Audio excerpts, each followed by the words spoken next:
Don't forget to like, share, comment and subscribe to Sayyid Saad. ایک اور سوال جو ہمارے ہاں پوچھا جاتا ہے کہ بھئی جب ہم تدفین سے فارغ ہو جاتے ہیں تو سورہ بقرہ کی تلاوت کیوں کی جاتی ہے؟ اور بعض دفعہ دیکھا گیا ہے کہ سر کے پاس کچھ قرآن پڑھتے ہیں، وہ کیا قرآن پڑھتے ہیں، پھر پاؤں کے پاس قرآن پڑھتے ہیں، وہ کیا قرآن پڑھتے ہیں۔ یہ کہیں ہمارے ہاں پاکستان انڈیا میں رائج تو کوئی چیز نہیں ہے، کیا اس کا کہیں حدیث سے بھی کوئی ثبوت ملتا ہے کہ نہیں؟ تو آئیے آج آپ کو احادیث مبارکہ کے ذخائر میں سے کچھ حدیثیں بتاتا ہوں، جس سے آپ کو پتہ چلے گا کہ یہ جو ہمارے ہاں ہوتا ہے اس کے پیچھے کون سی روایات ہیں۔ پہلی روایت حضرت عبداللہ ابن عمر رضی اللہ تعالی عنہ سے مروی ہے۔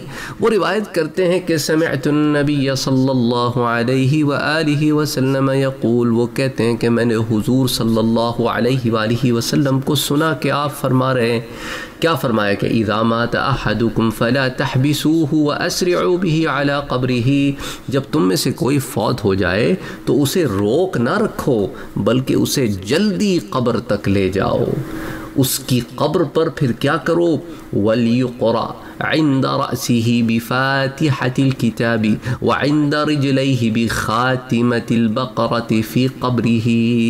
تو حضور نے فرمایا کہ اس کی قبر پر اس کے سر کی جانب تو سورہ فاتحہ پڑھو یہ، اور اس کے پاؤں کی جانب سورہ بقرہ کی آخری آیات پڑھو۔ اور اس روایت کو امام طبرانی نے المعجم الکبیر میں روایت کیا ہے، حدیث 31613۔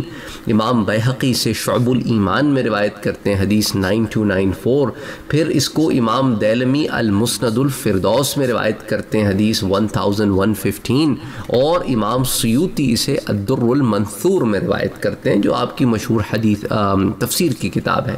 اچھا، اسی طرح ایک اور روایت بھی آپ سے شیئر کرتا ہوں میں، اور حضرت عباس بن محمد بیان کرتے ہیں کہ انہوں نے حضرت یحییٰ بن معین سے قبر کے نزدیک تلاوت کلام مجید کے متعلق سوال کیا، تو انہوں نے فرمایا کہ ہمیں مبشر بن اسماعیل الحلبی نے عبد الرحمن بن علا بن لجاج سے، علا بن اللجاج سے، اور انہوں نے اپنے والد سے روایت کیا ہے، اور انہوں نے اپنے بیٹوں سے کہا کہ جب تم مجھے قبر میں اتارو اور مجھے تم لحد میں رکھو تو یہ کہو بسم اللہ وعلی سنت رسول اللہ صلی اللہ علیہ وسلم، اور پھر مجھ پر مٹی ڈالو۔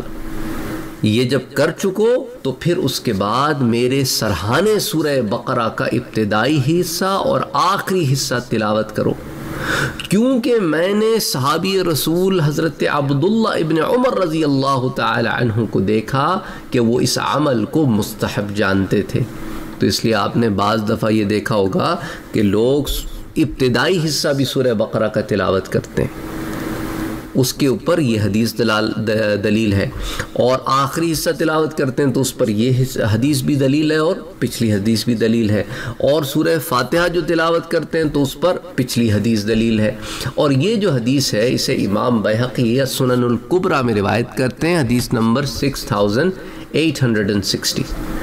تو ان احادیث مبارکہ کی روشنی میں ہمیں یہ بات سمجھ میں آ گئی کہ یہ جو ہمارے ہاں ہوتا ہے اس کے پیچھے کون سی احادیث مبارکہ ہیں، حضور کا قول بھی ہے، صحابہ کرام کا عمل بھی ہے۔ عبداللہ ابن عمر رضی اللہ تعالی عنہ صحابی رسول صلی اللہ علیہ وآلہ وسلم ہے۔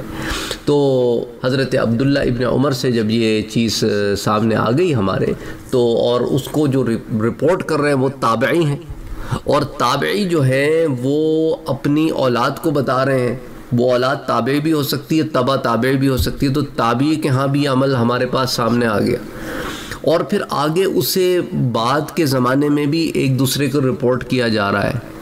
تو بہرحال کہنے کا مقصد یہ ہے کہ یہ معاملہ جو ہے یہ عام تھا، جس کے بارے میں لوگ اگر سوال بھی کر لیتے تھے تو لوگ پھر ان لوگوں کی علم کے لیے یہ جواب انہیں دے دیا کرتے تھے۔